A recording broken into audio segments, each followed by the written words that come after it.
ঘরের মাঠে আফগানিস্তানকে একদম হোয়াইট ওয়াশ করে তারপরে 24 ঘন্টা যেতে না যেতেই ইংল্যান্ডের বিরুদ্ধে ওয়ানডে সিরিজের জন্য কিন্তু টিম অ্যানাউন্স হয়ে গেছে।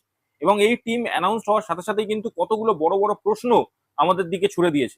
তার কারণ আফগানিস্তান একটা হালকা দল, অবশ্যই আমরা টিম সিলেকশনের রিভিউ করেছি, বাট সেখানে কিন্তু একটা কশন ছিল যে এই টিমটার বিরুদ্ধে হয়তো আমরা ইয়াংস্টার খেলাচ্ছি, হয়তো মেন টিমের প্লেয়াররা সবাই একত্রিত হয়ে ইংল্যান্ডের বিরুদ্ধে সিরিজে অ্যাভেলেবেল হয়ে যাবে। বাট এই টিম সিলেকশনের সাথে সাথে কিন্তু কিছু কিছু বড় বড় সারপ্রাইজ আমরা দেখেছি। বিরাট কোহলি অ্যাজ ইউজুয়াল সে ফিরে এসছে, বাট তার কিন্তু নামের পাশে স্টার মার্কস আছে সাবজেক্ট টু ফিটনেস।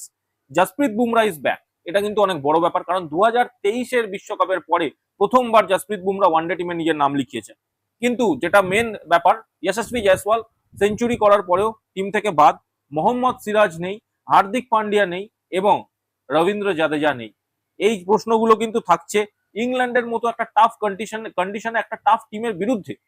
এই টিম কি জাস্টিফাইড? এবং কিছু কিছু বড় নাম যেমন সুযোগ পেল না, সেরকম কিছু কিছু নাম সুযোগ পেলো, কনস্ট্যান্টলি পেলো।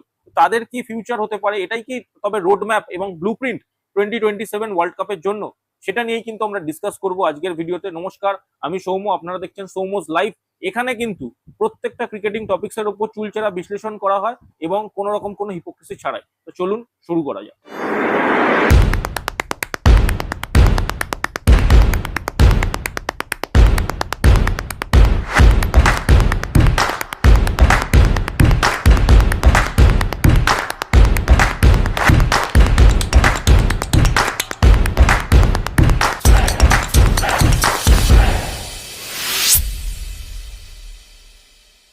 প্রথমেই কিন্তু টিমটা আমরা দেখে নেব।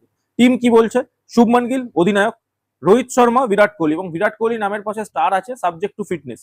তারপর আছে Shreyas Iyer vice captain, K L Rahul wicket keeper এবং ঈশান কিষান উইকেট কিপার। আমি আগেই বলেছি যে ঋষভ পান্তের জন্য কিন্তু আগামী ফিউচার এবং 2027-এর বিশ্বকাপও যথেষ্ট কঠিন হয়ে পড়েছে, যেভাবে ঈশান কিষান কিন্তু প্রত্যেকটা দেয়াল ভেঙে এই টিমে নিজের নাম লিখিয়েছে। তারপর আছে ওয়াশিংটন সুন্দর, অক্ষর প্যাটেল, নীতিশ কুমার রেড্ডি, কুলদীপ যাদব, জসপ্রীত বুমরা, প্রসিদ্ধ কৃষ্ণা, হর্ষিত রানা, অর্শদীপ সিং এবং গুরনুর ব্রার। তো এই টিম নিয়ে যদি আমরা টিম সিলেকশনটা বলি, তো টিম সিলেকশন ওভারঅল আমরা যদি দেখি, এইটা কিন্তু একটা ইন্ডিকেশন সিলেক্টরদের যে আমরা 2027-এর ওয়ার্ল্ড কাপ কিন্তু দেখা শুরু করে দিয়েছি। এরপরে কিন্তু যে টিমগুলো ওয়ানডে ক্রিকেট খেলবে আগামী দিনে, সেগুলোই কিন্তু কাইন্ড অফ তাদের কিছু কিছু নাম কিন্তু 2027 ওয়ার্ল্ড কাপে যাচ্ছেই যাচ্ছে, এটা কিন্তু আপনারা মাথায় রাখতে পারবেন। তবে এই স্কোয়াড সিলেকশনের সবচেয়ে বড় খবর ছিল বিরাট কোহলির কামব্যাক। কারণ বিরাট কোহলিকে ছাড়া আমরা দেখেছি ভিউয়ারশিপের কি অবস্থা হয়। টিম ইন্ডিয়ার যে একটা মানে কি বল ওয়ানডে টিমের একটা চার্ম, সেটাই কাইন্ড অফ মিসিং ছিল আগের সিরিজে। একা রোহিত শর্মা জন্য কিছু লোক খেলা দেখছিল, তো এইবার বিরাট কোহলি, জসপ্রীত বুমরা আসার পরে একটা কিন্তু ইন্ডিয়ান টিমের ফ্যানেদের মুখেও একটা হাসি এসছে যে ওয়ানডে ক্রিকেট দেখার একটা ইন্টারেস্ট তাদের মধ্যেও গেইন করবে। অবশ্যই আর কিছু যেটা বলতে হয় সেটা হলো ইংল্যান্ডের যে কন্ডিশন, সেখানে কিন্তু নতুন বল সুইং করে, সিম করে। এবার এই কন্ডিশন কাইন্ড অফ কন্ডিশন কিন্তু আমরা সাউথ আফ্রিকায় পাবো, যদিও সাউথ আফ্রিকায় পেস একটা বড় ফ্যাক্টর, ইংল্যান্ডের মতো সুইংই সবকিছু নয়, তবুও কিন্তু সাউথ আফ্রিকার কন্ডিশন আমরা ইংল্যান্ডের কন্ডিশনের পাশাপাশি রাখতে পারি। এবং একটা জিনিস কিন্তু বলতেই হচ্ছে, যেটা মানে খুবই বাঞ্ছনামূলক, যে এই টিম সিলেকশনটার পরে আমার মনে হয়েছে যে রয়্যাল চ্যালেঞ্জার্স ব্যাঙ্গালোরের হয়ে ভুবনেশ্বর কুমারের যে পারফরমেন্স, তার জন্য সবচেয়ে অ্যাপ্রোপ্রিয়েট জায়গা ছিল কিন্তু ইংল্যান্ড আর আয়ারল্যান্ডের টি-20 টিমে ফেরা। তাকে সেই টিমে নেওয়া হলো না এবং ওয়ানডে টিমেও কিন্তু তাকে চান্স দেওয়া হলো না। এটা কিন্তু ডিরেক্ট ইন্ডিকেশন যে বোধহয় সিলেক্টররা তার দিক থেকে কিন্তু মুখ ফিরিয়ে নিয়েছে। যদিও ক্রিকেটে কোনো কিছুই স্টেবল নয়, বাট তাও আমার মনে হয়, পার্সোনালি মনে হয় যে অবশ্যই কিন্তু যে ভুবনেশ্বর কুমারের আগামী দিনে ইন্ডিয়া টিমে ফিরে আসার জার্নিটা মোটেই ইজি হবে না। এসএসবি জয়সওয়াল টিম থেকে বাদ পড়েছে, এটা কিন্তু অবশ্যই দ্বিতীয় একটা বড় নিউজ। তার কারণ দেখুন, এসএসবি জয়সওয়াল আফগানিস্তানের টিমেও ছিল না, বিরাট কোহলি ছিল। বিরাট কোহলি ইনজিওর্ড হওয়ায় এসএসবি জয়সওয়াল চান্স পায় এবং তারপর তাকে পরের দুটো ম্যাচ খেলানো হয়। নীতিশ কুমার রেড্ডি টিম থেকে বেরিয়ে যায় ইলনেসের জন্য এবং সেকেন্ড ম্যাচে সে চান্স পায় এবং থার্ড ম্যাচেও তাকে খেলানো হয় এবং সে সেখানে সেঞ্চুরি করে দেয়। এবং তার জন্য কিন্তু যশস্বী জয়সওয়াল যে টিমে পাবেই, স্টেবল চান্স পাবে সেটা কিন্তু নয়। অবশ্যই যশস্বী জয়সওয়াল কিন্তু ডিজার্ভ করে 3 ফরম্যাটেই খেলার, বাট ইন্ডিয়ান টিমের স্কোয়াডের এটাই এত বড়, যে পুলটাই এত এত বড় বড় প্লেয়ার, এত ভালো ভালো প্লেয়ার আছে যে সব যশস্বী জয়সওয়ালের মতো প্লেয়ারের মানে ওয়ানডে টিমে, টি-20 টিমে জায়গাই হয় না, সে তো টেস্ট টিমেই জায়গা করতে পারে। নির্বাচকদেরও মানে দৃষ্টিকোণ থেকে যদি দেখি, রোহিত শর্মা এবং শুভমান গিল কিন্তু ওপেনিং এবং 3 নম্বরে বিরাট কোহলি। তো এইখানে আমার মনে হয় না যে যশস্বী জয়সওয়ালের কোনো চান্স আছে। এবং আরেকটা জায়গায় কিন্তু জিনিসটা হচ্ছে, সেটা হলো ঈশান কিষান। ঈশান কিষান এমন একটা প্লেয়ার যাকে এই মুহূর্তে দাঁড়িয়ে যে কোনো পজিশনে খেলালেই সে রান করে দিচ্ছে।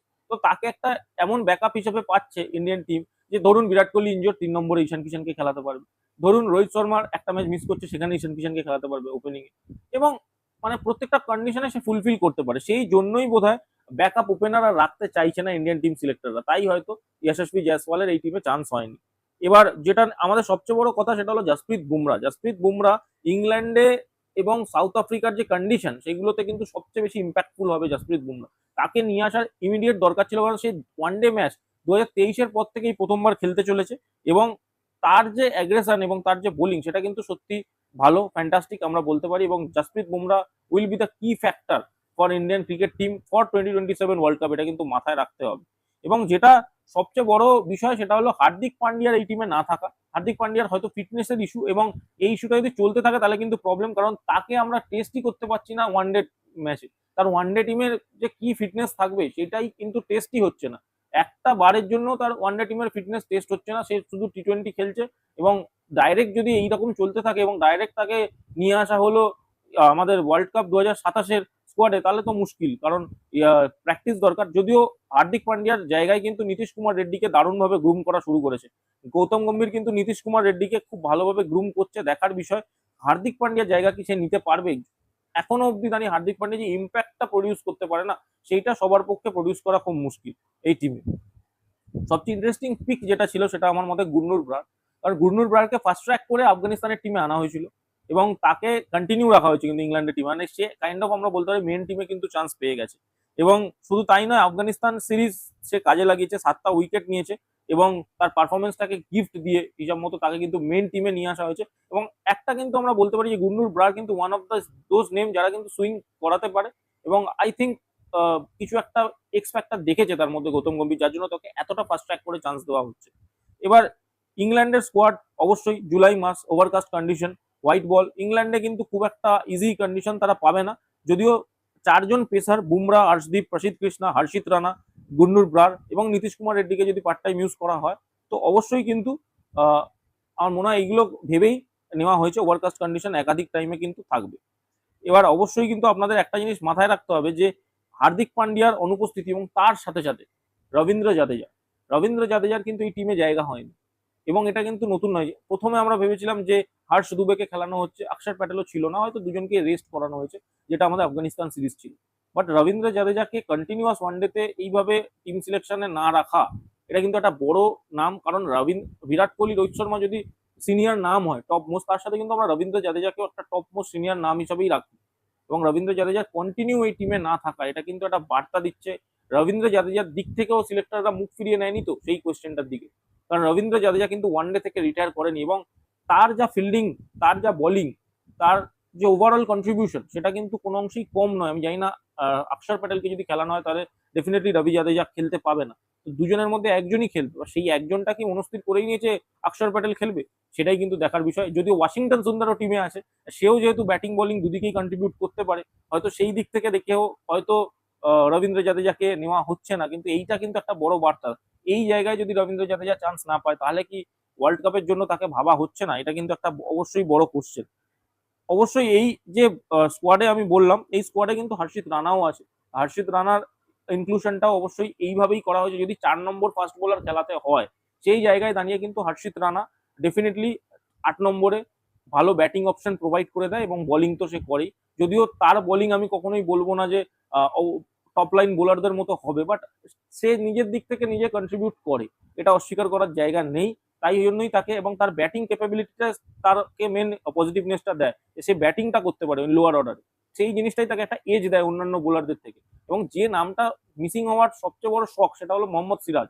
মোহাম্মদ সিরাজ কেন এই টিমে নেই, এই প্রশ্নের উত্তরটা কিন্তু সিলেক্টররাই শুধু দিতে পারে। এখন মোহাম্মদ সিরাজ গত বছর যখন ইংল্যান্ডের টেস্ট খেলতে গেছিল ইন্ডিয়া, মোহাম্মদ সিরাজ কিন্তু সবচেয়ে বড় নাম ছিল সেই সিরিজে, এবং জসপ্রীত বুমরাকে ছাপিয়ে গেছিল। ইংল্যান্ডের ব্যাটসম্যানরা রীতিমতো ভয় পাচ্ছিল মোহাম্মদ সিরাজকে ফেস করতে। সেই মোহাম্মদ সিরাজ এখন টিমে নেই, এবং ওয়ানডে টিমে তাকে যে নেওয়া হলো না দুটো টিমে পরপর, আফগানিস্তানের স্কোয়াডেও এবং ইংল্যান্ডের স্কোয়াডেও, এটা কিন্তু যদি হয় যে শুধুমাত্র বুমরা গেল, 2023-এর যে সফল বোলিং ট্রায়ো মোহাম্মদ সিরাজ, জসপ্রীত বুমরা এবং মোহাম্মদ শামি, সেই ট্রায়োটাকে যদি আমরা রিক্রিয়েট না নিয়ে যেতে পারি, তার একজনকেও অন্তত যদি দুজনকেও অন্তত নিয়ে না যেতে পারি 2027, তাহলে কিন্তু আবার অনভিজ্ঞ একটা বোলিং লাইন আপ যাবে, এটা কিন্তু বলতেই হচ্ছে। তার কারণ যে বোলিং পারফরমেন্সটা তারা দেখিয়েছিল 2023-এর বিশ্বকাপে, সেই জিনিসটা কিন্তু রিক্রিয়েট করাতে গেলে এদের এক্সপিরিয়েন্সটা দরকার। মোহাম্মদ শামি তো দূর দূরান্ত পর্যন্ত ইন্ডিয়া টিমে ধারে কাছে নেই, এবং মোহাম্মদ সিরাজ টেস্ট টিমে আছে, ওয়ানডেতে টি-20 টিমেও ছিল, যেটা ওয়ার্ল্ড কাপ উইনিং টিম ছিল 2026-এরই, সেই টিমেও ছিল, বাট চান্স পায়নি। প্রথম দিকে দুটো ম্যাচে খেললেও পরের দিকে চান্স পায়নি, এবং এখন তো ওয়ানডে টিমেও বাদ। তো দেখার বিষয় মোহাম্মদ সিরাজ আসতে পারে কিনা। মোহাম্মদ শামির তো ফিউচার দূর দূরান্ত পর্যন্ত আর দেখতে পাচ্ছি না, এবং ডেফিনেটলি জসপ্রীত বুমরা তো থাকছেই। সো আপনাদের কি মতামত এই টিম সিলেকশনটা নিয়ে ডেফিনেটলি কমেন্ট করে জানান। ভিডিওটা ভালো লেগে থাকলে ভিডিওটাকে লাইক করে দিন, শেয়ার করে দিন, এবং চ্যানেলে নতুন হয়ে থাকলে অবশ্যই চ্যানেলটা কিন্তু সাবস্ক্রাইব করে দিয়ে যেতে ভুলবেন না। এই বলে আমি ভিডিওটা শেষ করছি। ধন্যবাদ।